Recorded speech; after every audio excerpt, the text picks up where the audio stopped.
Hello! So I'm from Bullis Student Tutors, and today we'll be talking about basic stylistic devices in Vergil's Aeneid, which will be especially helpful in AP Latin. So some of the first examples that you'll see are chiasmus and interlocked word order, also called synchysis. Chiasmus are when the words form an ABBA pattern, meaning the words on the outside are connected and the words on the inside are connected, which creates a really cool visual effect. For example, in this example, it says King Aeolus is surrounded by a vast cave, and he's literally inside of that vast cave. Synchysis, or interlocked word order, is an ABAB pattern where the two words alternating are the ones that are connected. So in this instance, it's the remembered anger of savage Juno, savage going with Juno, and memory going with anger. Now, metonymy and synecdoche are very closely related, which can be confusing, but metonymy is when one word or phrase is substituted for another, which is closely associated with. So here we see, for example, Karam means grain. It's the goddess herself standing in for what she's a goddess of. And then synecdoche is when a part of something is representative of a whole. For example, on Book 1 on line 69, a poopus is the deck of a ship, but really it's referring to the whole ship during the storm scene. Now, there's a ton of devices that start with A's, which can be very confusing, but one of them is anaphora, which is when the word or phrase is repeated over and over again at the beginning of the sentence. So in this case, you see now, and that means that there's a lot of action going on because it's going from now to this, to this, to this. It creates this cool effect. And then aposiopesis is when a sentence is cut out abruptly for dramatic effect. In Neptune's speech, he says, quos ego, and instead of climaxing on this sort of anger, he cuts himself off, showing how his emotions, such as fear or anger, in this case anger, is built up and he calms himself down, just as he later calms the waves. Anastrophe is also an example in which the normal word order in a prepositional phrase is reversed, and that emphasizes the two words placed earlier. As you can see, Maria Omnia, all over the sea, all around the sea, is emphasized. A syndeton is the omission of conjunctions where one or more words would usually be expected.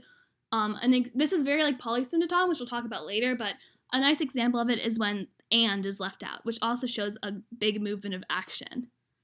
Even more is we see alliteration, which might be familiar to many, and that's the repetition of sounds. Cawam conversa cuspide montem is an example, and this is, you can see the C's, but it doesn't necessarily mean the first letter. It can also mean letters later on in the middle, just sounds that are repeated. An anachronism is when something's referenced at a time in which it couldn't exist. We see this a lot in the Aeneid, as Vergil references things that are happening in the Roman times then, to kind of compare it to Augustus. And then apostrophe is when a specific person or thing that isn't present is referenced. So pater optime tucrum, that's talking about Aeneas, even though they don't know that he's there.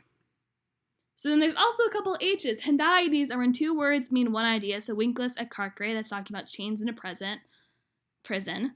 And those two ideas could kind of be surmised into the same thing, but instead, to place emphasis on it, it's repeated twice with two different words. Hyperbaton are when words that are connected are radically separated to create this visual effect. You see that the ships are literally scattered across the entire sea. A transferred epithet is something that you also see pretty early on, which is when an adjective is kind of assigned to a noun to give a sort of personification towards a special person or noun. So, Siwai Eunonis, savage and fierce, are often associated throughout the Aeneid with Juno, as she's sort of the villain of it against Aeneas. And then in the first couple lines, we see lofty Rome. It's noted as a transferred epithet in the book that we use. Hyperbole and Litotes are sort of opposites, and hyperbole, which you might be familiar with, is an exaggeration, while Litotes is an understatement, both for dramatic effect. Syncopation and Tmesis. Syncopation is when a word is shortened or tweaked, normally conventionally through conversation. So right here, when it says Regina Deum, it really means Deum of the gods, but just conversationally, it's been shorted to the UM instead of ORUM. And then Tmesis is when a word is split or separated. This is often done for metrical convenience, just so the word fits into the scansion. So, Polysyndeton, Onomatopoeia, and Tricolon. These aren't necessarily related, but Polysyndeton is very close to Asyndeton.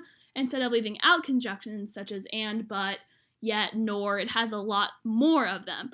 This is pretty obvious. It normally has a couple more ets or quays than you're expected to, and it emphasizes that connection between them. Onomatopoeia is when a word sounds like what it means. Dehiskins is my favorite example, which is talking about how when the wave pulls back from the sand, the noise that it makes is similar to the way that you would see this. And there's a lot of examples of onomatopoeia throughout Laocoon's scene referring to the snakes, words such as with a gliding, you'll see a lot. Then a tricolon is also pretty easy to spot. It's something with 3 parts. An example is in Ilioneus' speeches to Dido. I know he lists 3 examples why he's been mistreated, and there's others throughout the entire epic. And then an epic simile, speaking of, is an extended comparison. You'll see these also throughout the entire epic, such as when comparing Neptune calming the seas to a riot being calmed by a man of pietas, or even comparing the citizens of Carthage to worker bees. So thank you so much for listening. I hope this was helpful.